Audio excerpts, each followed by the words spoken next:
এই মুহূৰ্তত মোৰ সৈতে আছে জ্ঞানদীপ হাজৰিকা আৰু জ্ঞানদীপ হাজৰিকালৈ আজি ইউ এছ টি এমৰ ফালৰ পৰা এটা ভাল খবৰ দিয়া হ'ল। এই খবৰত আমি জ্ঞানদীপৰ পৰা প্ৰতিক্ৰিয়া ল'ম। ইউ এছ টি এমে তোমাক খুব ভাল এটা আজি তোমাক অপৰচুনিটি দিছে, কি ক'বা এইটোৰ ওপৰত? হয়, মই আচলতে ইউ এছ টি এমৰ কৰ্তৃপক্ষ আপোনাৰ ছাৰ মহবুবুল হক চেঞ্চেলৰ, তেওঁৰ ওপৰত মই অতি কৃতজ্ঞ। এই যোনটো সুযোগ মোক দিছে, আচলতে যোনটো মোৰ সময় এতিয়া চলি আছে, কাৰণ যিহেতু মই নিজে ভাবোঁ এইটো মোৰ খুব বেয়া সময় বুলি, এনেকুৱা এটা সময়ত যিহেতু তেওঁ এতিয়া এনেকুৱা এটা মোৰ ওপৰত তেওঁ পদক্ষেপ লৈছে, সেইটোক লৈ মই অতি কৃতজ্ঞ। আৰু এই ক্ষেত্ৰত ধৰা তোমাৰ যি পঢ়া শুনাৰ তুমি নিজে যি ব্যৱস্থা কৰি আছিলা, পঢ়া শুনা কৰিবৰ বাবে যি খৰচৰ ব্যৱস্থা কৰি আছিলা, যথেষ্ট সহায় পাবা বুলি ভাবা এতিয়া? হয়, আচলতে মই যেতিয়া আগতে যোনটো মই জব কৰি আছিলোঁ, যোনটো ডেলিভাৰী বয় হিচাপে কৰি আছিলোঁ, সেইটো আচলতে মোৰ কষ্ট মোৰ বহুত বেছি আছিলে, কাৰণ ৰাতিপুৱা বহুত সোনকালে গৈ আকৌ সন্ধিয়া 7:30 8:30মান মোৰ বাজি গৈছিলে ৰুমত আহি পাওঁতে। তো এতিয়া মই ভাবোঁ যে এতিয়া মই কাৰণ তেওঁ কামটো তেনেকৈয়ে চাই দিছে বস্তুটো, যে যাতে মোৰ পঢ়িবলৈ কাৰণেও সময়টো থাকক আৰু যাতে মোৰ বেলেগ বেছি একো মানে মোৰ মাইণ্ডত তেনেকৈ একো প্ৰেছাৰ নাথাকক, মানে যাতে তুমি পঢ়াৰ সময়খিনি তোমাৰ ওচৰত থাকে। আৰু তোমাক তাতে MBA ৰ কিবা এটা পাঠ্যক্ৰমৰ কথাও তেওঁলোকে অফাৰ কৰিছে, সেইটো বিষয়ে অলপ ক'বা?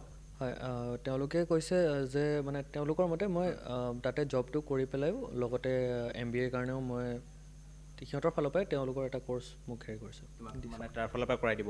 আৰু এই প্ৰথম 6 মাহ প্ৰশিক্ষণ পিৰিয়ডত থাকিবা তুমি তাতে, মানে ফাৰ্ষ্ট ট্ৰেইনিং পিৰিয়ডত থাকিবা? হয়। এই ট্ৰেইনিং পিৰিয়ডৰ সময়ত তোমাক তেওঁলোকে পে' কৰিব গোটেইখিনি? হয়, আচলতে কিমান পে' কৰিব সেইটোতো মই গম নাপাওঁ, কিন্তু ট্ৰেইনিং পিৰিয়ডত থাকোঁতে হয়, প্ৰথমটো মই 1-2 মাহমানটো চাগে মই ট্ৰেইনিং পিৰিয়ডত থাকিম, হয়। কিন্তু তেওঁলোকে মোক কিবা এটা হ'লেও মই পে' কৰিব, সেইটো মই গম পাওঁ। এই অফাৰটো তুমি যেতিয়া তেখেতলোকক অধ্যক্ষক লগ কৰিছিলা ইউ এছ টি এমৰ, তেওঁ নিজে তোমাক অফাৰ কৰিছিল নে গোটেই ঘটনাটো জনাৰ পিছতে? আচলতে তেওঁ ডাইৰেক্ট মোক জব অফাৰ বুলি নহয়, তেওঁ মোক জব অফাৰৰ কাৰণে আচলতে মোক ডাইৰেক্ট তেনেকৈ মাতা নাছিলে। আচলতে তেওঁ মোক মোৰ যোনটো খা খবৰ ল'বলৈ আচলতে তেওঁ মাতিছিলে, আচলতে কি হৈ আছে বৰ্তমান কি নাই, কাৰণ মানে তেওঁ মোৰ ইণ্টাৰভিউবিলাক চাইছিলে আৰু তেওঁ ইণ্টাৰভিউবিলাক চাই তেওঁ মোক লগ ধৰিব মন গ'ল বুলি ক'লে। সেইকাৰণে মানে তেওঁ মোক মাতিছিলে, মোক মাতি পঠাইছিলে।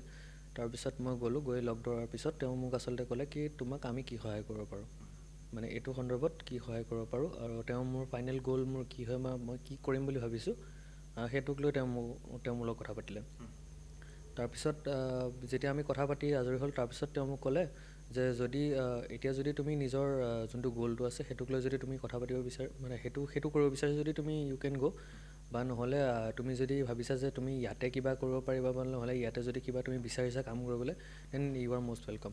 সেইটো যেতিয়া কৈছে, তাৰপিছত তেতিয়া মোক তেওঁৰ লগত যেতিয়া কথা পাতিলোঁ যে যদি ইয়াতে যদি কিবা আপুনি মোক যদি সহায় কৰিব পাৰে, তেতিয়াহ'লে মই বহুত বেছি সুখী হ'ম। তাৰপিছত তেওঁ মানে তেনেকুৱা এটা ধৰক তেওঁ নিজাকৈ কাম এটা মোক চাই দিছে।